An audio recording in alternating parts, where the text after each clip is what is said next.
Halo semuanya, perkenalkan nama saya Graciela Kimberly. Pada kesempatan hari ini, saya ingin membahas tentang pencatatan transaksi untuk Satker. Kita masuk ke materi yang pertama, yaitu ada transaksi akuntansi, aset satuan kerja, dan akuntansi aset desa atau kelurahan.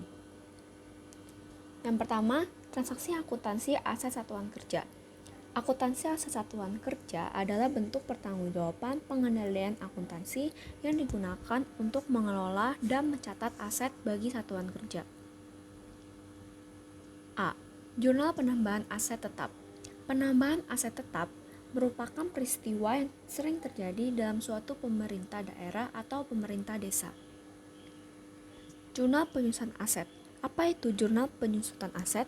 Penurunan aset merupakan peristiwa terjadinya penurunan nilai yang terus-menerus sehubungan dengan penurunan kapasitas suatu aset. Dalam hal ini, baik dalam bentuk penurunan kualitas, kuantitas, dan kapasitas dinamakan dengan penyusutan. 2. Transaksi akuntansi aset desa atau kelurahan.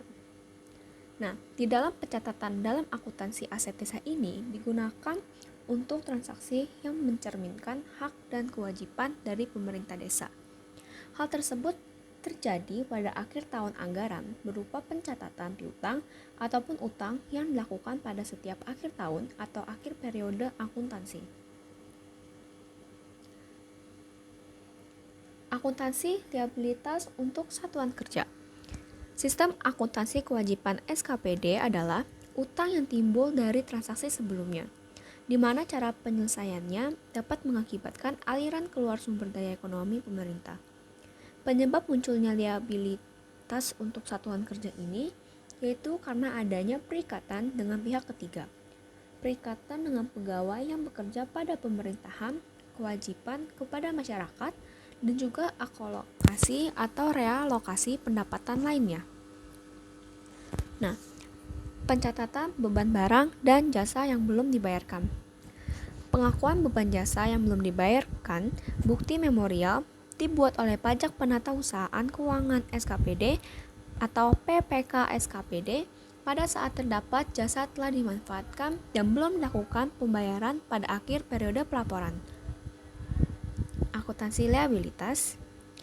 Yang kedua, ada pengakuan beban barang yang belum dibayar. Berikut jurnal yang dibuat oleh PPK SKPD sesuai dengan berita acara sera, terima BAST, dan dokumen kelengkapan surat pertanggungjawaban SPC. Apabila menggunakan metode persediaan periodik, berikut pencatatan jumlahnya. Apabila menggunakan metode persediaan perpetual. Nah, yang kedua ada akuntansi kewajiban pemerintah desa. Akuntansi kewajiban pemerintah desa merupakan utang yang timbul sebagai dampak penggunaan sumber pembiayaan yang berasal dari pinjaman masyarakat dan lembaga keuangan. C. Akuntansi ekuitas.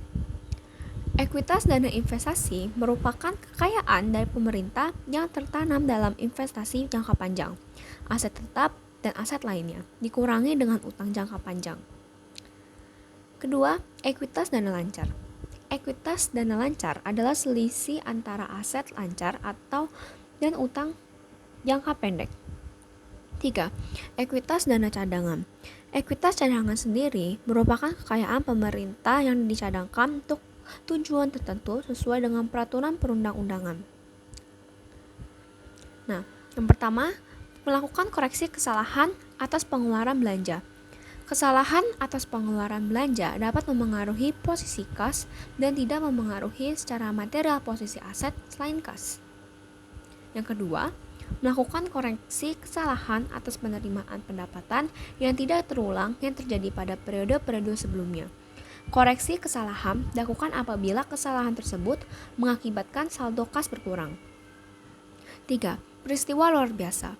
Menurut standar akuntansi pemerintah atau SAP yang berlaku, jumlah dan pengaruh yang diakibatkan oleh peristiwa luar biasa harus diungkapkan secara terpisah dalam catatan atas laporan keuangan. Sekian PPT saya. Terima kasih dan mohon maaf apabila ada kesalahan dalam penggunaan kalimat atau pengetikan. Sekian, terima kasih.